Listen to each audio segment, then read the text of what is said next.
আসসালামু আলাইকুম, বিসমিল্লাহ, আলহামদুলিল্লাহ, আসসালাতু wassalamu alayka ya Rasulullah. Dear respected brother and sister, today we are going to describe Surah Al-Baqarah, ayat 1 to 5. Let's start. Bismillahir Rahmanir Rahim. পরম করুণাময় আল্লাহ তাআলার নামে শুরু করছি, যিনি অতি দয়ালু। আলিফ লাম মিম। জালিকাল কিতাব, এটি এমন একটি কিতাব। জালিকাল কিতাবু লা রাইবা ফীহ, যার মধ্যে কোনো সন্দেহ নাই। লা রাইবা ফীহ হুদাল লিল মুত্তাকিন, এবং এটি ক্ষুধাপ্রিয়দের জন্য পথ প্রদর্শক। আল্লাযীনা ইউমিনুনা বিল গায়ব, ওই ক্ষুধাপ্রিয়দও এমন যে বিশ্বাস স্থাপন করে অদৃশ্য বস্তুসমূহের প্রতি। ওয়া ইউকিমুনাস সালাত, এবং নামাজ কায়েম করে।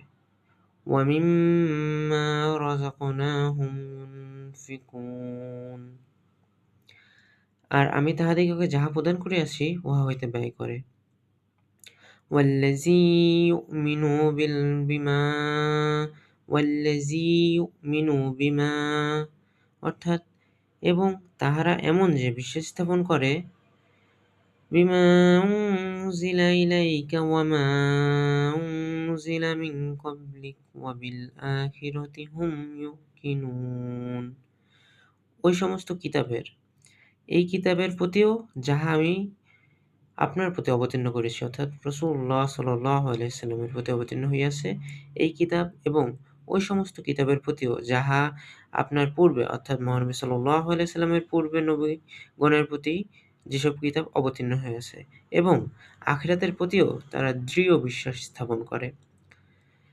ইনশাআল্লাহ তাআলা এই মাত্র 4টি আয়াত থেকে আমরা যা বুঝতে পারলাম, একজন মুমিনের সর্বপ্রথম আল্লাহ তাআলা সূরা আল বাকারাতে 2 নম্বর আয়াতেই বলে দিছে নামাজ কায়েমের কথা, এবং বিশ্বাস স্থাপনের পরেই নামাজ কায়েম। এরপরে আল্লাহ তাআলা যা দান করেছেন তা থেকে সঠিক রাস্তায় ব্যয় করা। ইনশাআল্লাহ তাআলা আমরা এর উপর আমল করার চেষ্টা করব। পরবর্তীতে বাকি অংশ নিয়ে ইনশাআল্লাহ তাআলা পরে দেখা হবে। আসসালামু আলাইকুম ওয়া রাহমাতুল্লাহ।